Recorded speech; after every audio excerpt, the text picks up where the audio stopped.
Hi everyone, so this is your student handbook. Each program will have their own individual handbook, and this is the Motive Power handbook.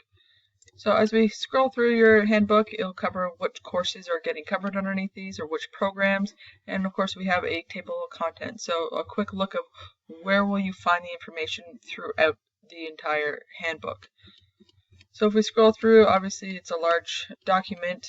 This will be posted in every single course shell of every single course you take throughout the entire program.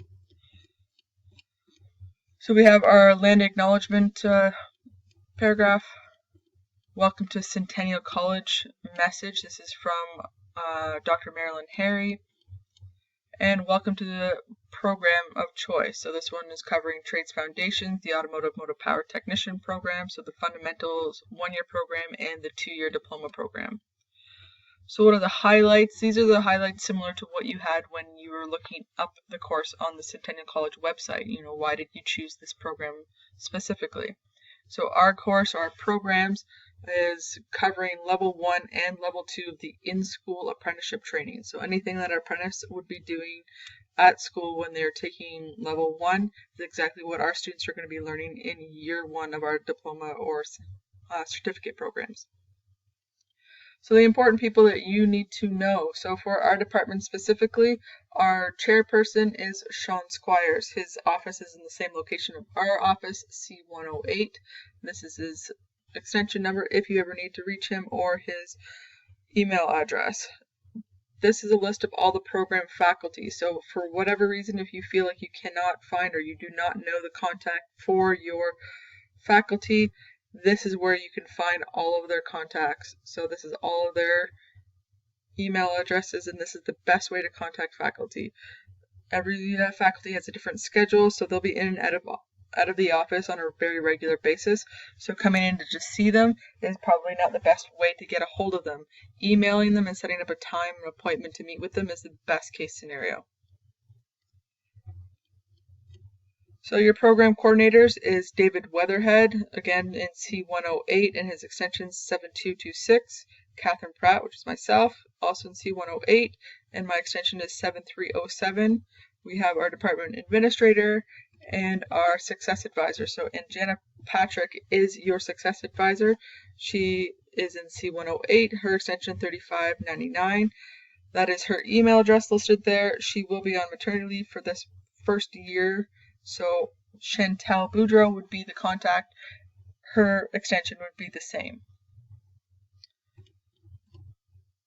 So there's a lot of Q&A. So the questions is, what is a program vocational learning outcome? So these are the program outcomes that you will gain upon graduation. So you will be able to do all of 16 of these outcomes by the end of your 2-year time in the Motive Power Diploma program. What are the essential employability skills? In essence, that's what you can do or what you can bring to the table to an employer. You can communicate clearly. You can respond to written, spoken, or visual messages. This is what the selling factor that you bring to yourself, from yourself to your employer or your future employers. So for our program, you will have 2 general education courses, so courses that are not related at all to your main program, so there won't be automotive related by any means. They are elective courses. You get to choose whatever ones you want. The Gen Ed 500 is the capstone program, college mandated program for all students in our diploma programs. This is the Global Citizenship course. All of you must take this in semester 3 of your 2-year diploma course. Our global citizenship and equity, these are our outcomes. These are what makes us a better global citizen. So each course will have something, or several courses will have one of these learning outcomes put inside there, and an assignment that's attached to them, a quiz, something like that related to them. So what's your model route? We discuss that further in another week, but ultimately a model route is what brings us through the course. So each semester will have a certain amount of courses. This keeps you on task, making sure that you have all the courses that are required for your success of the program.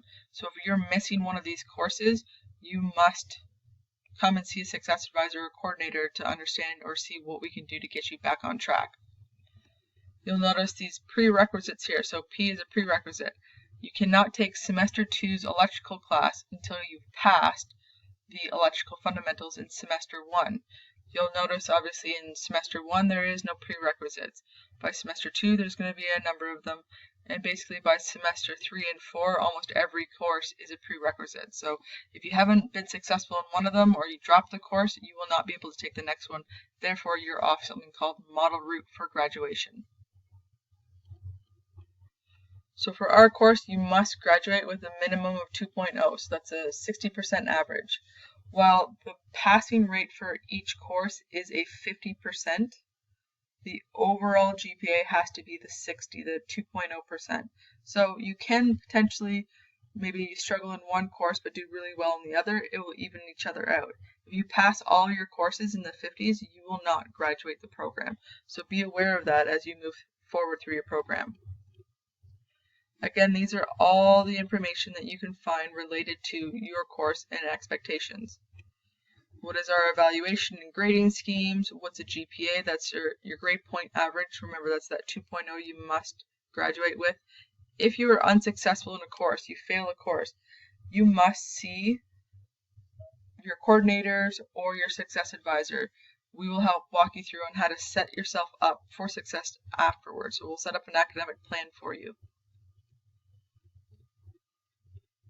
All this information is available for you with links that you can go to for further information that brings you throughout the program. So academic progression, this is your academic standing. So what do you go through as you complete the program? So good academic standing shows up as a GS on your transcripts for us.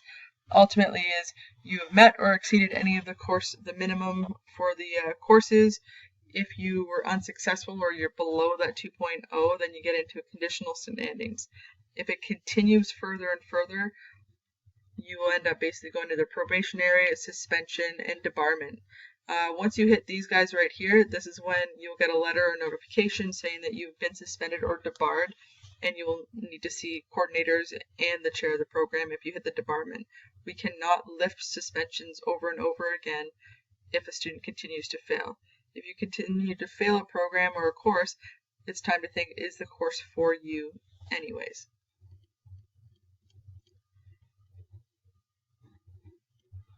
So assignments and tasks, make sure you have your MyCard ID. You have to have that with you to write any test or quiz. The professor can ask you at any time to show them your MyCard ID. If you know you're going to miss a test, make sure you speak to your professor. This must be within a reasonable amount of time. If there's an assignment that you have to drop off, you just bring it down to the C108 office, the motor power office, and give it to the front desk or ask for the professor that you are assigning it to. Again, lots of information, Indigenous educations, how do you learn more about the history and traditions? This is the information where you can find that. And again, there's hyperlinks that you can look into further. What is your MyCentennial? We discussed that already about what your MyCentennial account can do. Make sure that you set up your MyCentennial. Make sure you activate your email. This is where your grades, this is where your timetable, all that stuff is going to be. I have posted a eCentennial navigation video already.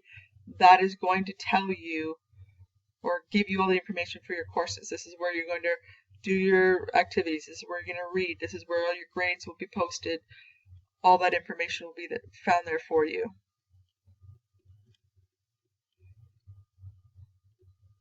Again, tons of information. We can't cover all of it, of course, as we go through Centennial College policies. This is extremely important to be aware of our policies. What is your first point of contact if you need to? So academic honesty, this is plagiarism, this is cheating, this is copying somebody else's work, any of the above. This is your responsibility. Not knowing it counted or it wasn't sure it was cheating does not count. You must be aware of our academic honesties and you will be upheld to it as highly as possible. You will be brought in to see coordinators and chairs if it is a continuous issue. We, of course, have violent prevention and harassment policies, discrimination. If there's any issues you don't feel like comfortable speaking with the person themselves, you can talk to your faculty, your coordinators, or visit the Student Experience Office. Student Code of Conduct, this is the policy for that. This is the responsibilities and rights that you have as a Centennial College student. Be sure to read them and be aware of them, as you are going to be upheld to that Student Code of Conduct for your entire time being a Centennial College student. Now you can apply for transfer credits, so let's say you went to college at another location or university, you can apply for transfer credits that do apply to the courses. You can also do prior learning assessment and recognition. Again, it's things that you've demonstrated in past study work, and you can go through a POLAR system is what it's called. Your school department policies and guidelines. So each one of your course outlines will have the motive power program department policies and guidelines. Be sure you are aware of them and understand the scope and purpose of them. They will be listed in every single one.